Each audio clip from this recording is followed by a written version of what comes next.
Hello dear friends, so once again welcome back to my YouTube channel Sudhir defence academy. आप सभी के साथ ही दोबारा से मैं आप सबके साथ प्यारे बच्चों लेकर हाजिर हूँ एक बहुत ही बेहतरीन वीडियो। जैसा कि मैंने आप सभी से प्रॉमिस किया था कि हम पर डे एक पैसेज और एक मॉक टेस्ट कर रहे हैं कोस्ट गार्ड के लिए, जो भी वैकेंसी चल रही है इंग्लिश का, और sir air force x and by group के लिए 20 नंबर की इंग्लिश आती है, और सर नेवी एसएसआर और डबल ए के लिए जिसमें 25 क्वेश्चंस इंग्लिश के आते हैं। तो आज मैं फिर से हाजिर हूँ एक चौथा वीडियो। और आज ये वीडियो कौन सा होने वाला है प्यारे साथियों, जैसा कि आप सभी को पता है ये 4th वीडियोस होने वाला है।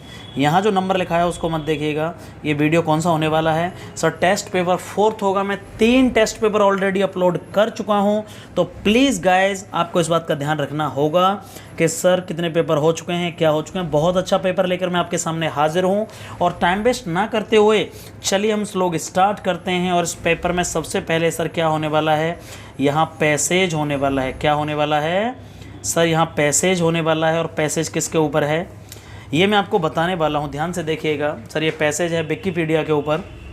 और सर आई होप आपने सुना होगा विकिपीडिया का मतलब इंसाइक्लोपीडिया, मतलब ज्ञान का भंडार, मतलब एक वेबसाइट का नाम है विकिपीडिया। और विकिपीडिया से आप कोई भी इंफॉर्मेशन सर्च कर सकते हैं, और ये एक ऐसा प्लेटफॉर्म है जो बिल्कुल ओपन प्लेटफॉर्म है। मतलब सर आप इसमें कोई भी अपनी मर्जी से एडिटिंग भी कर सकते हो, और आप नॉलेज, ये किसी एक बंदे के द्वारा नहीं बनाया गया प्यारे साथियों, ये कोई भी लोग इसमें इंफॉर्मेशन एडिट कर सकता है जो एक्यूरेट इन्फॉर्मेशन है, और बाय डिफ़ॉल्ट गूगल इसको एक्यूरेट कर देता है। ठीक है ना, बहुत ही सिंपल पैसेज है। इस तरह के पैसेज में एक भी गलती हो रही है तो कहीं ना कहीं हमारी कमी है।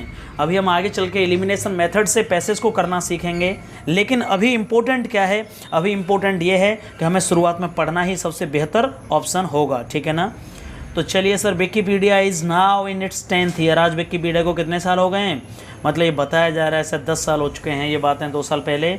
सर दिस मल्टीलिंगुअल, सर ये मल्टीलिंगुअल मतलब एक से ज़्यादा भाषाओं में है। वेब बेस्ड का मतलब सर ये ऑनलाइन वेबसाइट है, मतलब ये फिजिकल एग्जिस्टेंस नहीं है।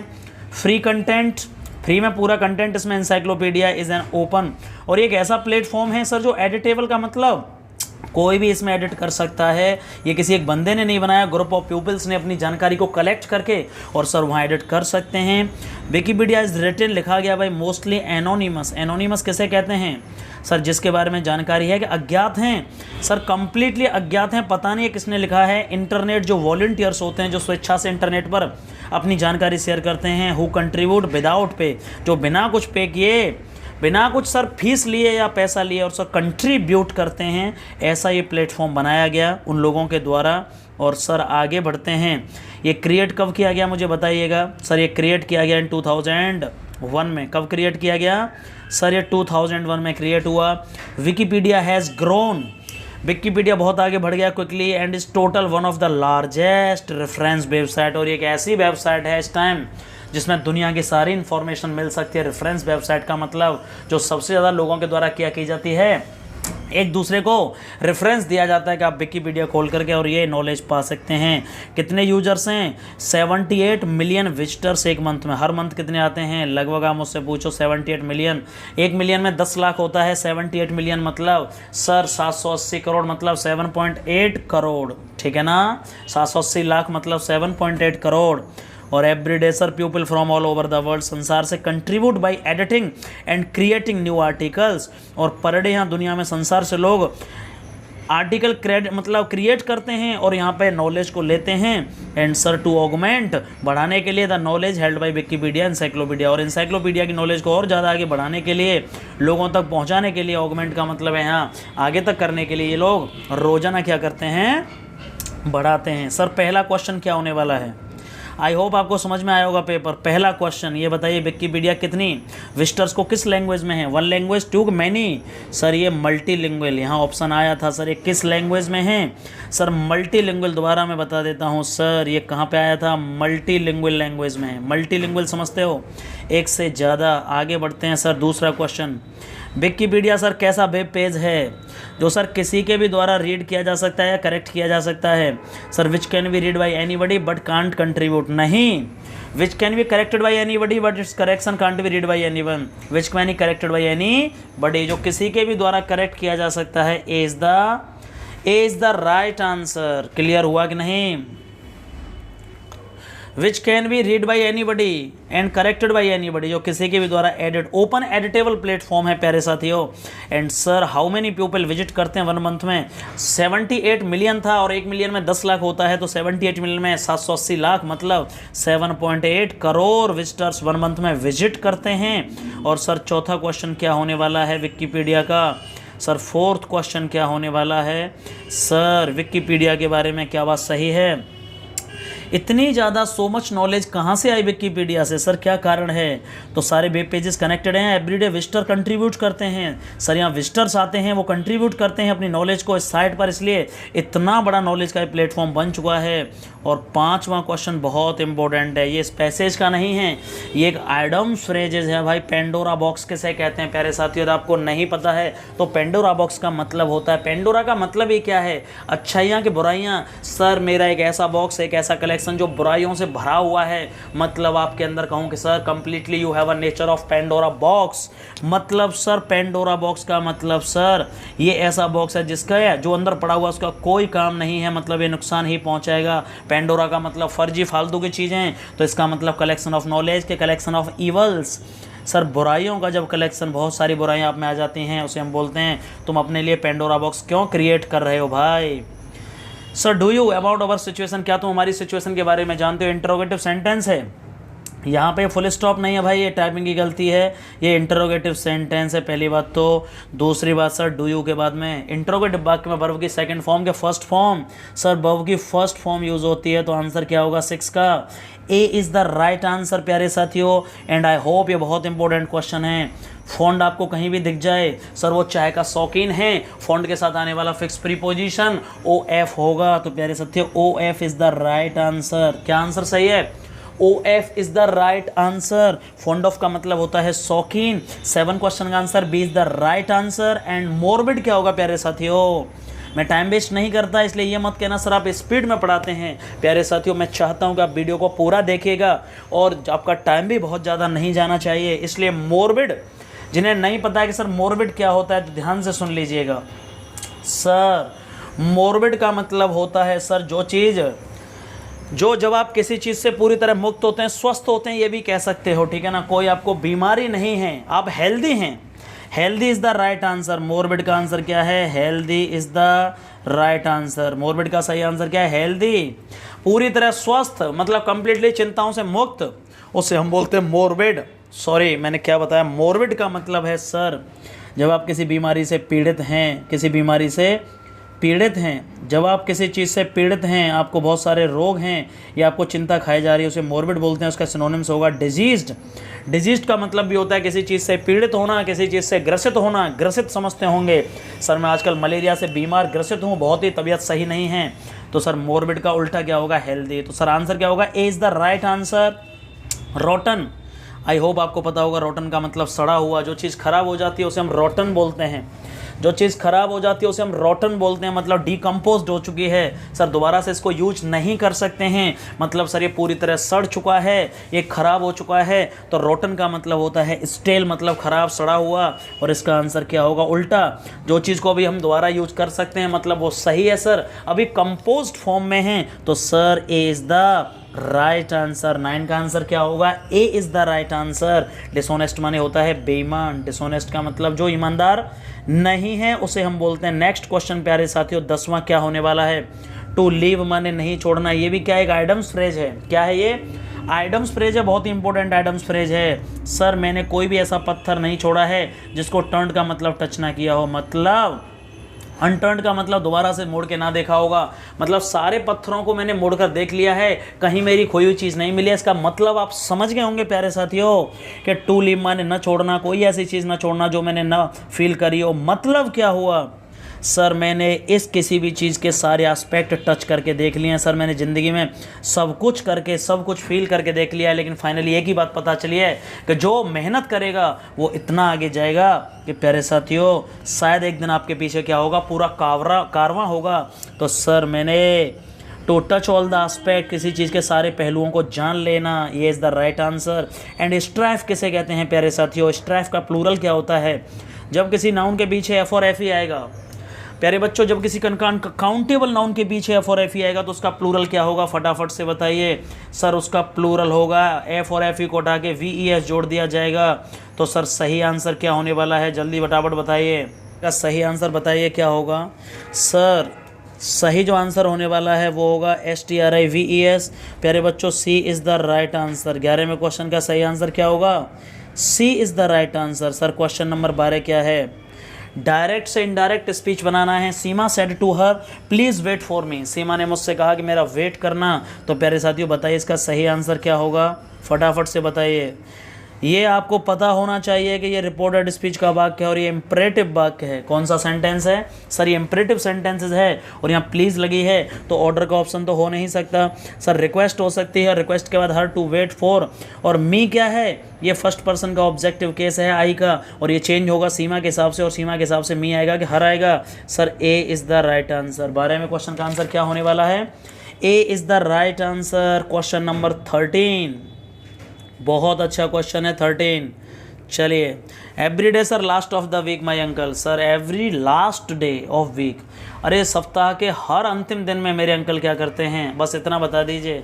जब किसी चीज़ में रूटीन बता दिया जाए तो रूटीन का दूसरा नाम क्या होता है, प्रेजेंट इंडेफिनिट। या ये मत कह देना ये लास्ट आ रही है, लास्ट डे की बात नहीं है, ये बोला जा रहा है कि हर सप्ताह जो सर हर वीक आता है उसके सर जो लास्ट डे होता है उसके per day, her last day को मेरे अंकल एक बुक लेकर आते हैं। तो ये बताओ ये प्रेजेंट परफेक्ट होगा कि प्रेजेंट इंडेफिनिट।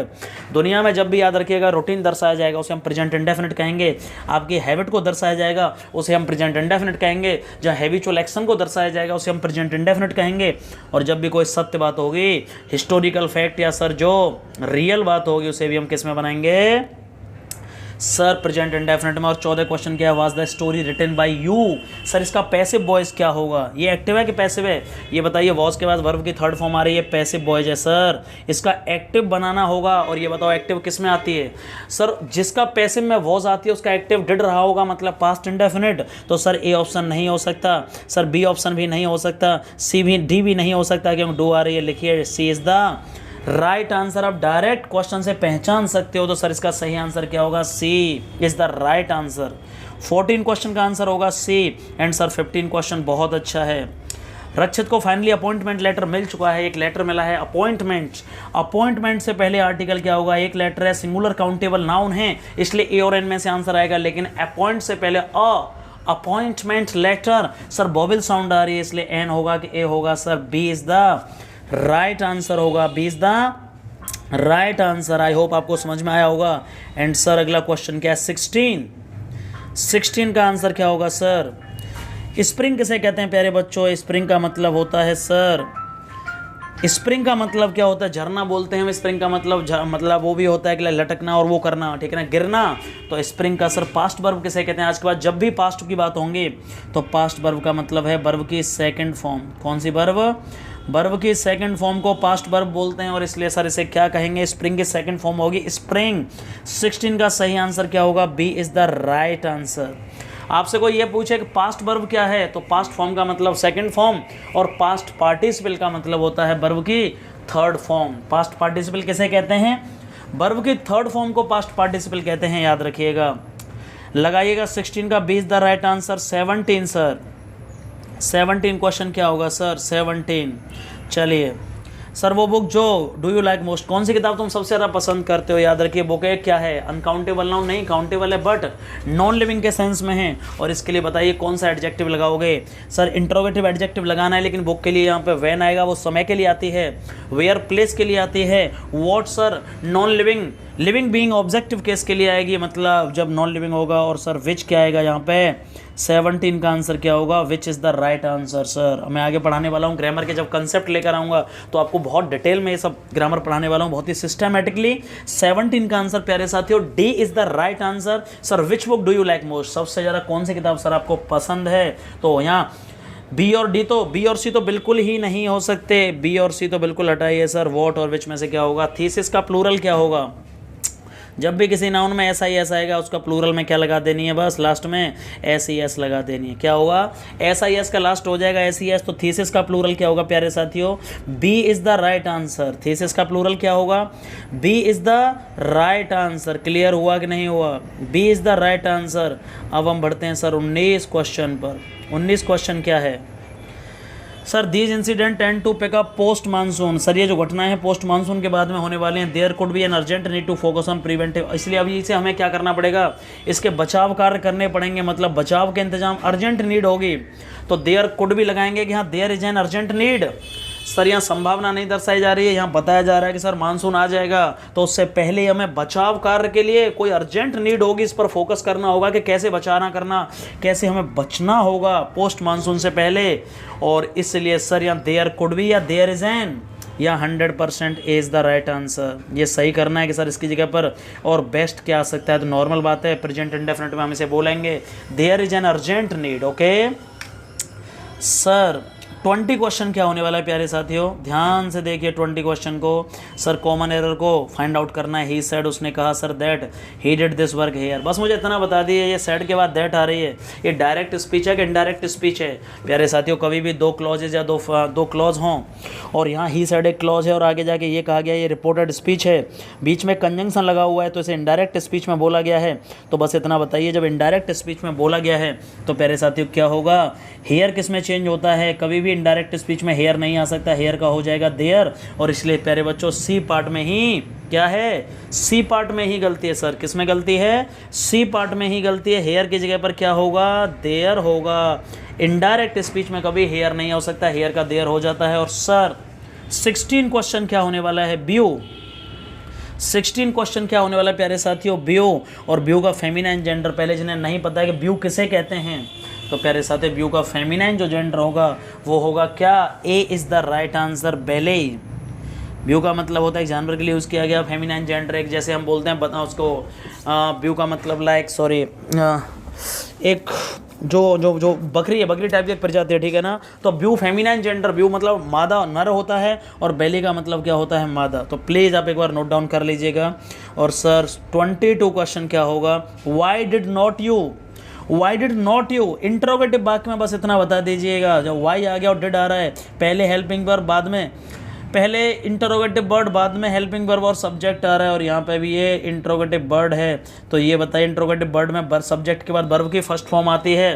तो 22 का सही आंसर क्या होगा, वाई डिडंट यू कॉल मी, तुमने मुझे कॉल क्यों नहीं किया, मतलब तुम्हें करना चाहिए था। तो सर इंटरोगेटिव वाक्य में वर्ब की फर्स्ट फॉर्म पर पीछे इंटरोगेटिव साइन लगा लीजिएगा। और सर गंगा एक होली रिवर है, गंगा एक नाम है यहाँ पर, प्रॉपर नाउन, ठीक है ना। जब जो फेमस रिवर है उनसे पहले हम क्या लगा देते हैं, सर आर्टिकल द लगा देते हैं। तो the Ganga is a Holi river, ठीक है ना। यहाँ पे सी इज द राइट आंसर है 23 का। एंड 4 का मतलब, 4 माने कहीं भी 4 आ जाए, मतलब पहले वाला। जैसे आप बोलते हैं सर फॉर्मर प्राइम मिनिस्टर, क्या बोलते हैं आप, बोलते हैं सर फॉर्मर प्राइम मिनिस्टर, ठीक है ना, पूर्व प्रधानमंत्री, किसी से पहले। 4 माने पहले और लेट माने बाद में। कंपैरेटिव डिग्री पूछी गई है तो 4 की कंपैरेटिव डिग्री फॉरमोस्ट होगी फॉर्मर, लिख लीजिए। 4 की कंपैरेटिव डिग्री होती है फॉर्मर और सर इसकी सुपरलेटिव डिग्री होती है फॉरमोस्ट, माने सबसे पहले। सर गांधी जी हमारे देश के सबसे पहले नेता थे, Gandhi ji was the foremost politician of our country. Okay तो सर इसका आंसर क्या होगा, कंपैरेटिव डिग्री पूछी गई। 24 का answer D is the right answer. And sir 25 question क्या होने वाला है, सर ही सेड, उसने मुझसे कहा। ये डायरेक्ट स्पीच है तो जब डायरेक्ट स्पीच होता है इसको कॉमा इन्वर्टेड कॉमा से अलग करके और रिपोर्टेड स्पीच को इन्वर्टेड कॉमा में लिखा जाता है। तो सर ए आंसर बिल्कुल गलत है। सर बी आंसर हो सकता है, सी आंसर में फुल स्टॉप नहीं लगाया गया इसलिए ये भी गलत है। और डी आंसर में सर ये एक्सप्लेनेशन मार्क लगा दिया जाए, ये भी गलत है। तो सही आंसर क्या होने वाला है प्यारे साथियों, सही आंसर क्या होगा, सर सही आंसर होगा B is the right answer. क्या होगा, B is the right answer, ठीक है ना। तो पंक्चुएशन की एरर है तो please guys thank you so much. ये आपके लिए पेपर, कल पेपर नहीं आ पाया उसके लिए मैं सॉरी बोलूँगा और आज एक और पेपर अपलोड हो जाएगा, इसलिए कल की जो कमी रही है उसको मैं आज पूरी कर दूंगा। लेकिन सभी मुझे कमेंट बॉक्स में ये ज़रूर बताया करें कि सर यदि आपको ये वीडियो पसंद आ रहा है या ये सीरीज़ पसंद आ रही है तो एक बार जय हिंद लिखिए अपने देश के लिए, भारत माता के लिए। और प्यारे साथियों ये ज़रूर बताइएगा कि आपके मार्क्स कितने इसमें आए। पहले इसकी PDF कॉपी से आप इसका क्वेश्चन लगा लीजिए, फिर इसका सॉल्यूशन देख लीजिए, ठीक है ना। चलिए थैंक यू सो मच, जय हिंद, जय Bharat and love you all guys, thank you so much. Sir मेरा सिलेक्शन सिर्फ आपकी वजह से हुआ है। तो सर मेरे अंदर कौन एक्चुअली बहुत कमी थी। कुछ लोग जो आए मान रहे हैं कि सर ये सर्वे पहले होते होगा, ये भाई, ये हमारा जुड़ाव है दिल का एक्चुअली। भाई मैं सच बोल रहा हूँ, जो मेरा सिलेक्शन हुआ है केवल सर की वजह से हुआ है।